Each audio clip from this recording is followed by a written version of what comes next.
Jakob, recimo, pride do nesreče, a ne, padeš, izbiješ si zob, vidiš ga tam na tleh, kaj narediti takrat? Ja, če imaš smola, da odleti cel zob, potem je treba prvo pomiriti tega ponesrečenca, to so pogosto otroci, ali pa ti sam sebi se malo umiriš, vdahneš, potem pa prideš do zoba, ga vzameš, paziš pri tem, da ga primeš za krono, se pravi za ta vrhnji del. Če je umazan, ga narahlo, na kratko spereš pod vodo, par sekund.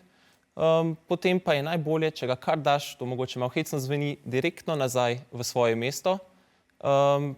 Zdaj moramo malo razmišljati, če je to otrok, ga moramo pomiriti, pa je res tudi on sposoben zdaj paziti ta zob, da ga ne bo pogoltnil. Tako da na to je treba biti pozoren. Pa če je mlečni zob, potem tudi ni tak hud problem. Če nismo prepričani, pa za vsak slučaj zob vzamemo, spravimo nazaj v usta. Če pa to ne gre, ga pa lahko damo ali v svojo slino, fiziološko raztopino, če imamo ravno zraven pri roki, ali pa v mleko. Pa čim prej zobozdravniku. In čim prej k zobozdravniku seveda, da probajo zob rešiti.